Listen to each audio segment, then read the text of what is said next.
where, well, there are some who wear caps and serve as heroes. Women are the largest untapped reservoir of talent in the world. On this note, I would like to introduce our speaker, Captain Shweta Mishra. A very warm welcome to you, Captain Shweta Mishra. Thank you. Thanks a lot, Shavi, for having me here. Yeah, a big hello to all our viewers and continuing with the series of talks with the eminent speakers on board on our very own E4G talk show. Being the brand ambassador and the anchor of this wonderful power packed global show series, hosted with a vision and a mission to showcase the inspiring stories and interesting discussions on varied topics to ensure and assure great experience for the viewers. Our guest, who's a dreamer, a believer, and achiever. Captain Shweta Mishra is an ex-army officer. She is currently Delhi State President of Women's Indian Chamber of Commerce and Industry. She is also chairperson of Family Welfare Organization of an army formation. I read a lot about Captain Mishra's bio, and there's so much that I can talk about her achievement. She has implemented several projects of welfare for Jawan families, war widows in this role, particularly in COVID times, when people really need that support and support system to run, and especially in army, where it is absolutely a great family. She's extensively into social services for past few years in the field of gender equality and child rights activism. Captain Mishra has been success in full in various diverse fields. She served for a few years in Tata Consultant Services. She has also undertaken faculty position on management subjects. She has recently started her podcast service in its name, Arvind Ramasa Broadcast Services. India's top most think tanks in Niti Aayog recognized her as country's top exemplary mentor in Atal Innovation Mission. Well, Captain Mishra, this is beautiful to hear that you're into so many projects. You're mentoring and helping people to support their self-esteem during this COVID time. She has also been appreciated by National Commission of Women Chairperson and all members on gender equality awareness efforts. Captain Mishra has authored a book on the topic related to CSR and creating shared values. As a media panelist, she has been in TV channels often. So, I will not talk further. I want to, directly dive into questions because I'm eagerly waiting to have a beautiful conversation. So once again, a hearty welcome to this E4G talk show, and let's begin our conversation. Thanks, Shavi. Thanks for such a liberal, loving introduction. Thanks a lot for having me here. I'm so glad to be part of this show. So glad to be interacting with in this E4G talks and the invite from Commander Ojha and in your Chamber of Commerce and Industry, which is intended for defense persons. It is such a beautiful initiative, and I'm so proud to see defense persons coming together and helping each other, and very happy to be part of this show and part of the initiative of Defense Chamber and Commerce and Industry, which is, I think, termed as ISECI. Yes. Thank you so much. And indeed, ISECI is into a lot of social services, and we believe to, give back to the society and work for our fraternity as well. So my first and obvious question is always like, I want to know about your background, your journey as a young lady officer to the journey that you're leading now. Today, my immediate focus these days is my pet project, which is Arvind Rama's podcast service. So I will, work backwards and tell you. But as of now, the immediate project which I am keeping all my energies, giving all my energies, is this Arvind Rama's podcast service. Podcasting, as you all know, is comparatively a newer concept in Indian Indian people. It has been there in US, it has been there in UK for some time, but in India it has come from around 2017 only.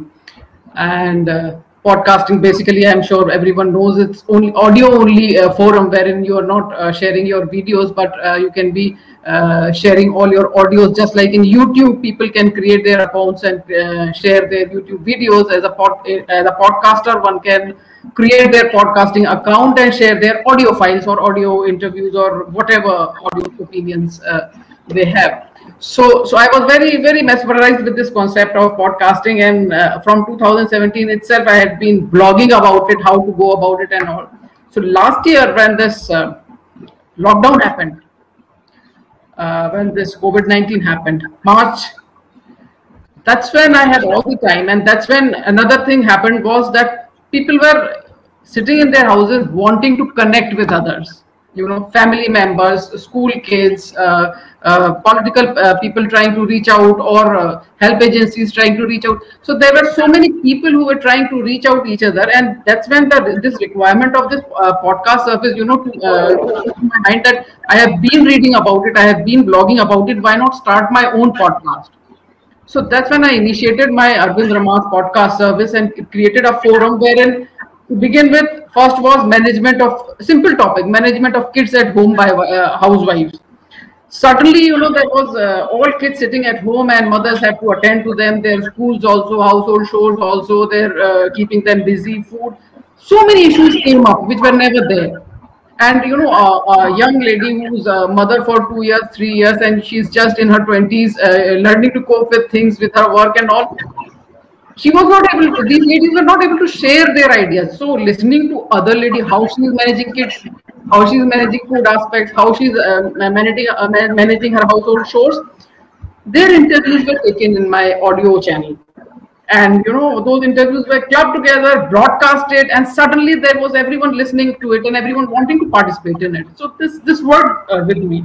So that when the participation came, inputs came, that people are loving the idea that this is a opinion sharing forum, I started building on it. Subsequently, National Commission of Women came. They started a helpline, women's helpline, because there was so much domestic abuse happening. People inside their house not able to come out, not able to express, not able, and depression, stress, and all adding to it.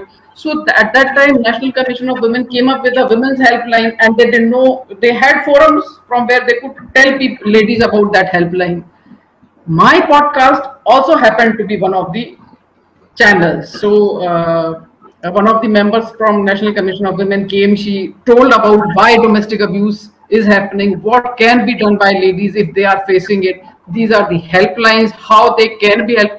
So that way, this podcast service started building up as a helpline, as a support, as a welfare service. So that's my immediate project right now, right? Somehow season one, if I may continue, we are beginning with the season 2, which is now that Indian Army is celebrating 50 years of Operation Vijay. So now my podcast channel is all focusing into how 1971 war happened. We have veterans who participated in the war sharing their opinions. So they come with their, inputs, and how we created Bangladesh, how we are India is so important in this situations, in present day situations. So these topics are being covered in that podcast channel. So that is my immediate project. That's a wonderful thing, because when I read about your bio, it says everywhere that you are into a lot of welfare, a lot of welfare activities. And that really speaks volume about your thinking for, to giving back to the society. And recently, when I attended as a guest speaker for one of the podcasts, and it's a wonderful experience. And I happen to be speaking about, parenting during COVID. I being a principal of one of the Army fraternity schools. So it was a wonderful experience. And my compliments to you to start this kind of a show, because, this is a platform where we can bring a lot of general awareness, and also it brings focus for a lot of activities, especially for the women fraternity, to understand what can be taken care. So I'm sure you must be enjoying this venture of your life. and of course बदले में आप society को बहुत कुछ दे रहे हैं to learn and to achieve further. So coming back to the question, so how was it as a young lady officer? I just want some anecdotes. How was your life as a young lady officer? And then of course you have reached to the pedestal of doing that. Okay. As a young lady officer, that part happened after graduation. When I was doing my BSc, I joined NCC.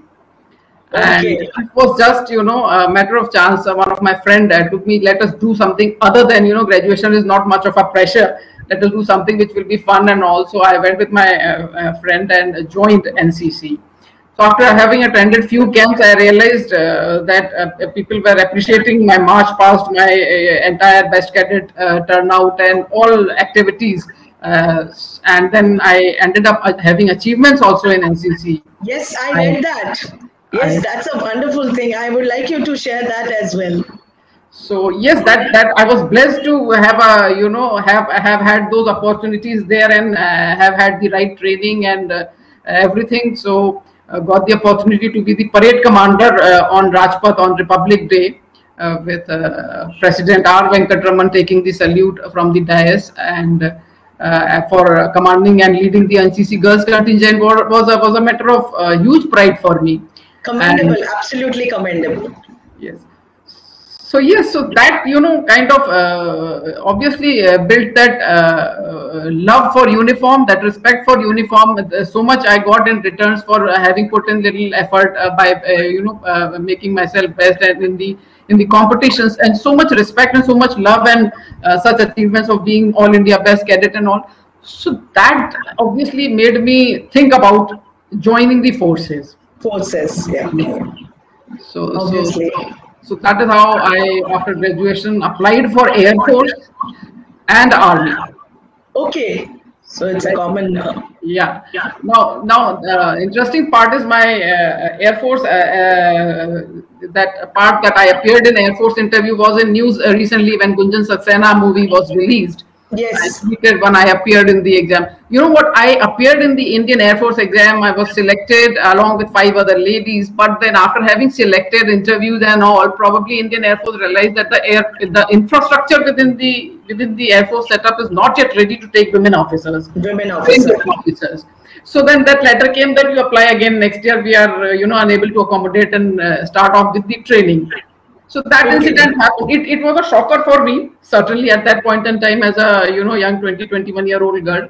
But then that chapter was gone. That letter scene gone. That letter had kept with me in my file and forgotten about it. And up until this movie, Gunjan Saxena was released. Gunjan Saxena. So then when Gunjan Saxena movie released, I took out that letter and I just tweeted my memories. And that letter, Indian, there was a time when Indian forces were not ready to take in women in the infrastructure in the forces was not that up to mark. That part got picked up by media, and along with the debate which was around Gunjan Saxena movie, and that is why there was so much mileage given to that part. But after having got that letter, obviously since I had appeared in the Indian Army as well, and I was selected in it, so I joined the Officers Training Academy. This was in. So I can say Indian Air Force lost and Army gained. Absolutely. I don't know whether their loss. It was as far as I am concerned, it was a win-win situation for me because I had interview calls from both the places. So it was absolute win for me. I don't think either ways anyone lost because ultimately I did join forces and I did my bit. I did my bit. Absolutely. Absolutely, that's a wonderful thing, I'm sure. I can really imagine Captain Misra, because I have everybody from forces in our family, being my own sister-in-law. So we hear all that stories of OTA, and I'm sure you must be having so many beautiful memories to share with. So I also want to know, who are your important influences in your formative years? Because this is especially a women-oriented, women-centric episode. So I want to know, who were your important influences in your formative years? See, I happen to be coming from a very blessed family in the sense father was a High Court judge, and my mother was a professor, later principal of a college, government college in Indore. So that by itself, my mother herself was an inspiration, that she'd been working, and we were three sisters having to struggle out her job and three girls to teach and to look after in a metro. That by itself was a challenge. So seeing her struggle it out and reach the level of a principal, a professor, a research scientist, and a guide. So that was an inspiration. She was my pillar of strength. And then there was my father, who was also a great, supporter of feminist movement, in the sense he was always proponent of for women to take up higher education, for women to take up economic empowerment. So these were my support systems, right? And then there were two sisters. Again, today one of them is a principal of our government engineering college in Gujarat, and another one is leading a software giant in US, so, as a software architect. So these sisters also provided an environment wherein a good support system. Absolutely, an environment wherein you were wanting to study, you were wanting to compete, you were wanting to do your best, so that you are at par with the best people around. So that way I was blessed that I did not have to go beyond my family and look for motivation or inspiration. I had them within my family, and then there was this expectation also from them, which made me do things. Yeah. No, but absolutely, from a non-Fauji background, and you being a women officer and into a Fauji, it's a matter of definitely a pride for parents, sisters, and when I read about your bio, I felt very proud that I am hosting you today for a show wherein you will be inspiring all the viewers, listeners who can, absolutely get inspired. That is basically the mission of ISICI E4G talk show. I also read that your book on creating, shared values is published on Amazon, and it's an ebook available on Kindle. So share something about that as well. See, after having left army, I had a lot of time. So I thought maybe, academically I should I joined an engineering college, had done my MBA, started teaching management, and my army career was a short service commission. So served for 7.5 years. So after that, I started teaching and all. So when I started teaching management, that's when I realized about this concept of corporate social responsibility and this concept of creating shared values. Today, in capitalist world, I'm going to go a little on the topic of what the book is. It is a management concept. Today in this capitalist world, people are realizing that if you have your focus on only making profits, you may not thrive for long. You have to, whatever business you are, whatever company you are, if you are not contributing to the community from which you are benefiting, or the locality from which you are benefiting, if you are not supporting them, if you are not helping them, or if your business is against the principles of that community, then your business may thrive for some time, but it will not survive. So the idea, because you need to deliver, you need to keep delivering. You can't be just talking and it doesn't make sense. Absolutely. So the idea of creating shared value was to when you are earning profits from a community, you have to create a shared value, in the sense you have to give back to the society, right? If you have a business there, probably build hospitals, build educational institutions, build water facilities, build other facilities around wherever you are surviving, wherever your business is, so that you can sustain yourself for a longer duration. So that is what the idea of creating shared value is. Right. So I think somewhere, so my book is all about it. It's a case study on Nike. It's got research papers and all. So the target audiences of my book are rather niche, the ones who are doing their research in management subjects in corporate social responsibility and HR and creating shared value. So those target audience for my book are the research students. That's the idea. But the underlying idea of creating shared values, I think that has always motivated me to thrive through, to live through, whether it is my podcast service, whether it is my role as chairperson of a family welfare organization is concerned, or whether my role currently as state president of WICCI. So in whatever role we are doing, like I said, I am blessed, whether it comes to finances, health, by God's grace, a beautiful family, everything. So when I am so blessed, I better give out to the society and better help out other people. So that becomes my thought process, or my underlying notion of doing whatever I am doing. Wonderful. Thanks for sharing those beautiful, values that you've wrote, of course, in the book. And I'm sure the management students will be definitely, reading it and getting the benefits out of it. I also read that, recently a movie was released on Netflix and which put you in forefront of media limelight. Article about your tweet were covered by many reputed publication over country. So can you just also share about that? What is it? What was it all about?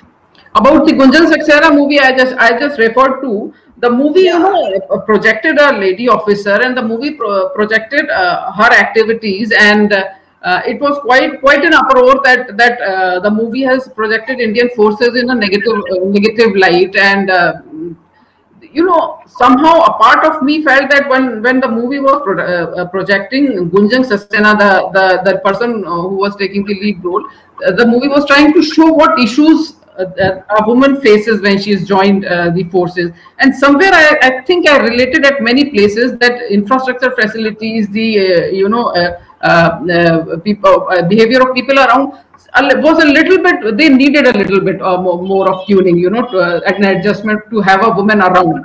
So to that extent, I agreed to the point of view of Gunjan Saxena movie, and that is where the debate used to arise always. But like the movies are concerned, movies have to take that creative liberty. It's a Bollywood movie make hero hota hai, ek villain hota hai. So for the sake of making the movie, they took the creative liberty and they started projecting fellow male officers as villains, which is where the thing went wrong.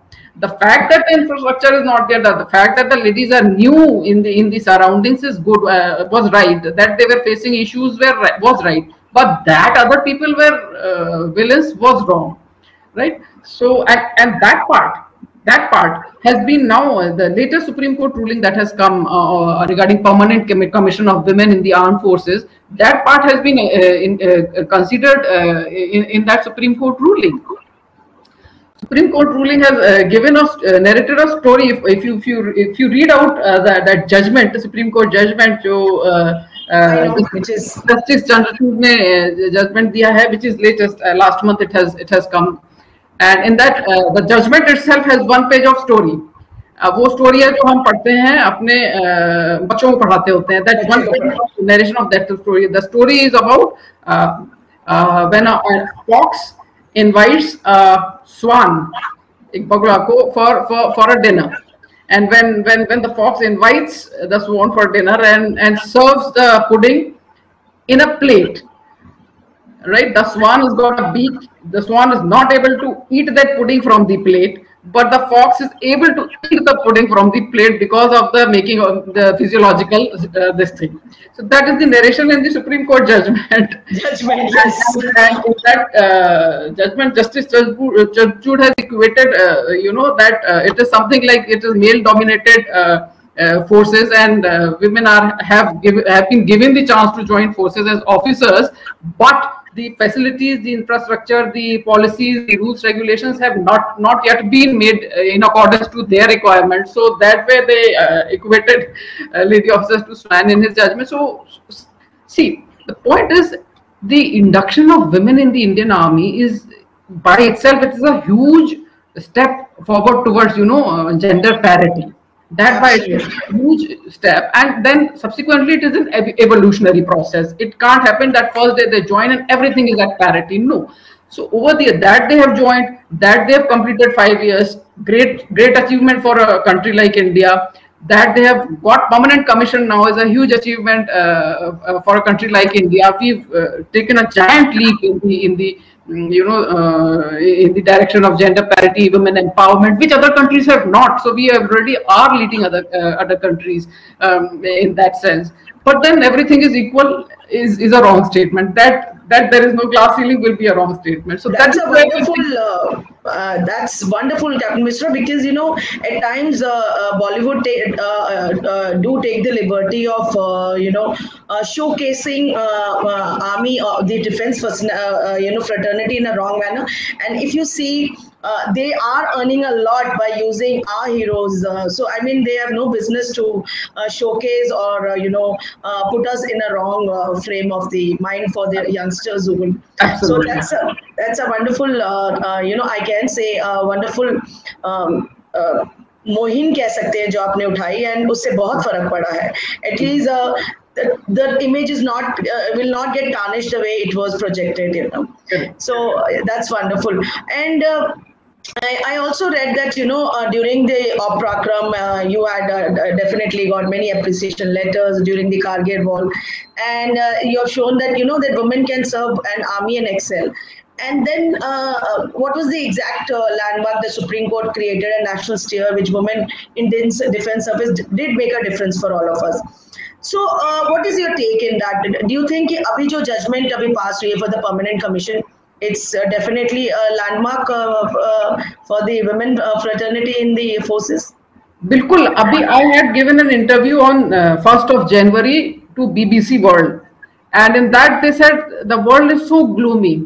COVID is there, economic downturn is there, health emergencies are there. There's absolute negative news from everywhere. Kahin se kuch positive? Is there any positive news? And that's when I narrated this Supreme Court judgment, this India's leap towards gender parity, that India in 2020 has taken such a huge step in giving advancement, giving empowerment to the ladies. Prime Minister had announced from on 15th of August from Red Fort in his speech that lady officers will be given permanent commissions, lady officers will be given more powers, and they will be treated at par with male officers. That announcement came from the government that announced, and then further follow through has happened. Now, last week, 30th of March, the first ever batch of Indian Army's ladies have retired with pension. It's, I think, 2 weeks back. So this is a historic event happening. Never before has it happened. So absolutely, big thing, a big achievement for a country like India. But then we have more ladders to climb. We have certainly come a long way. More ladders to climb towards getting and kudos to all the women officers in the forces, and they're all doing a brilliant job, and we personally have women lady officers in our family, so we feel very proud that they are contribute kande se kanda mila ke contribute kar rahe hain.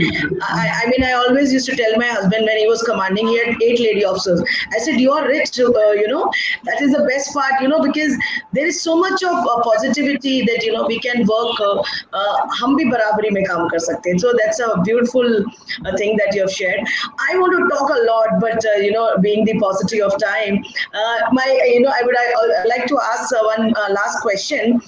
You are currently a chairperson of a family welfare organization, as I have read.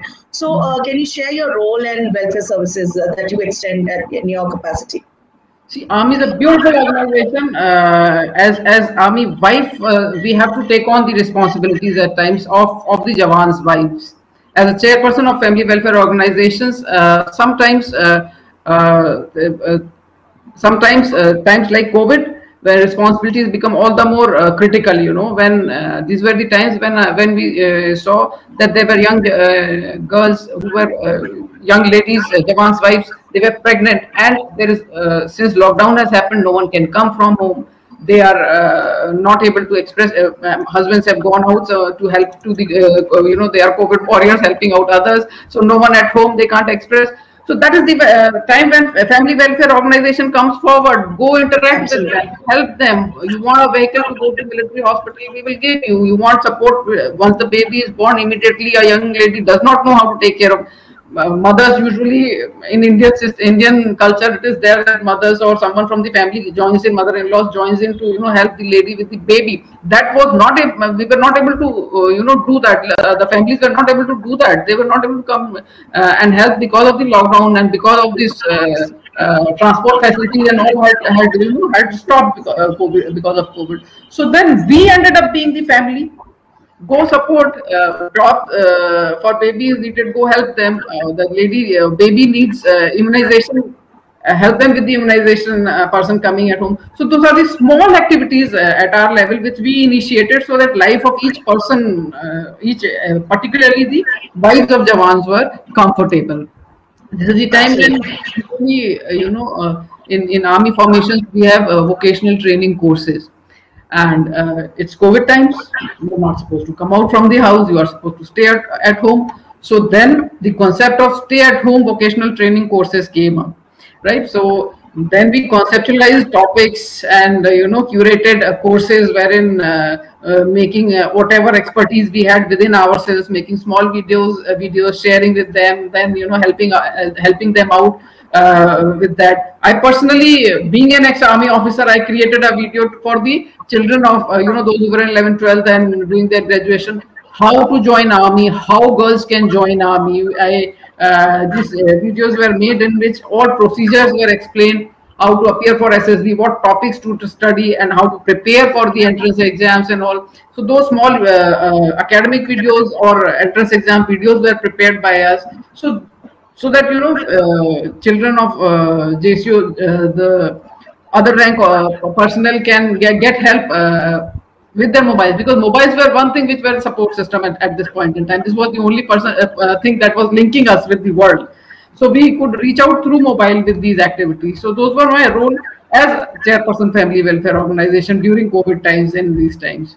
That's a wonderful thing. I can imagine how blessed is the Family Welfare Organization, जिनकी chairperson आप हैं, जिन्होंने उस तरीके से modules बनाए होंगे, which was absolutely beneficial for the children who are planning for the examination or career counseling, and also आपने राह दिखाई होगी बहुत सारी ladies को what to achieve further. So I want to know what are the few tips that you would like to give the young girls. Young girls, I think go out there and achieve your dream. I will just narrate a small incident. When I joined NCC, I told you that during graduation I joined NCC because I had gone with my friend and she said we should join. When I joined NCC, there was no option for girls in the college where I was studying. The NCC option was only available for boys. Okay. So this friend of mine said, what do? We want NCC, and we discussed it out. We realized that there was a women's, I was studying in Jabalpur, Government Science College, Jabalpur, which is a co-ed college. So we realized that there was a Home Science College in Jabalpur, which is all women's college, and where NCC is available. So we walked up to the women's college principal, and we requested that we are not from this college, but we are very keen on joining it. And it was so nice of the principal that after having seen our enthusiasm, she accommodated us. She took us and she said, fine. So we used to go to every morning. We used to first go to that college, attend our NCC sessions, and then come back and attend our college events. So that is just not the end. Like I said, became the All India Best Parade Commander. Commanded Rajpath, represented India in Indo-Canada Youth Exchange Program by having getting selected through NCC program. So 3 years down the line, I had so many achievements that when the principal of Government Science College, where I was studying, when he saw, he realized, no, girls of this college also should have the option, because the good name of this college should, credits which should have come to this college have now gone to women's college because we've joined NCC. So the year I passed out, that was 1993. The year I passed out from graduation was the year the girls of Government Science College started having NCC options for them as well. In addition to boys. So that was, if you really want something and you are intended to do it, you do it. Like Maya Angelou said, when a woman stands for herself, she's I don't know the exact word, but then she's empowering other women to do it. So if you stand for yourself, somewhere down the line you are helping others also to be able to achieve whatever they want, you know. So it's an act of empowerment. When you want something, don't stop yourself, go for it. Absolutely. And thank you so much. I am personally feeling very inspired, contented that I could do my job right today by hosting Captain Mishra. And it's a delight to hear all the anecdotes of your lifetime, slices of your life experiences. And I'm sure the listeners today are going to feel very enriched by all that you have shared with us.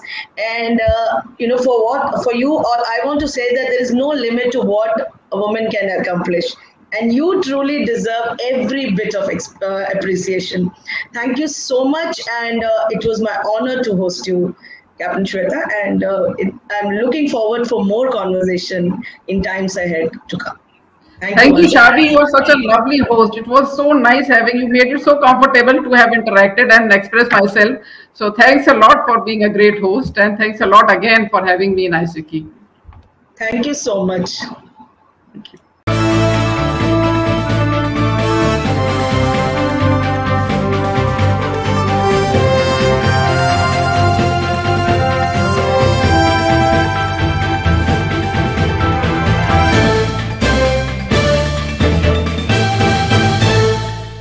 E4G Talks is brought to you by ISECI, Indian Ex-Defence Service Employees Chamber of Commerce and Industries. Thanks to its vast veteran network and global and pan-India associates, ISECI can carry out various commerce facilitations and CSR projects across India and the world. Some of ISECI's core capability areas are Skill India, Atmanirbhar Bharat, Digital India, any ex-serviceman welfare or job program, Swachh Bharat Abhiyan related projects, telemedicine and healthcare training and job scheme, Save Water scheme, defense industry SME, MSME cluster and hub development, maritime training and inland water training with job facilitation, Canada study, job and permanent residency opportunity, e-commerce, Andaman and Nicobar commerce opportunities. ISECI's global reach includes countries like Indonesia, Slovakia, Canada, Nepal, Singapore, Rwanda, USA, UK. Above all, it is ISECI's effort to create a veterans brand made by the veterans, for the veterans and made up of the veterans. Every Indian's support is invaluable in this journey. ISECI is a registered society for ex-servicemen's welfare and envisions that every veteran should be a part of India's economic growth story. It is the aim of ISECI to create an enabling commerce platform that will empower and synergize the veterans' talent pool. This is possible only with the support of entrepreneurs, businesses and consultants from civil society. All proceeds, if any, are utilized for the welfare of ex-servicemen and for public charity.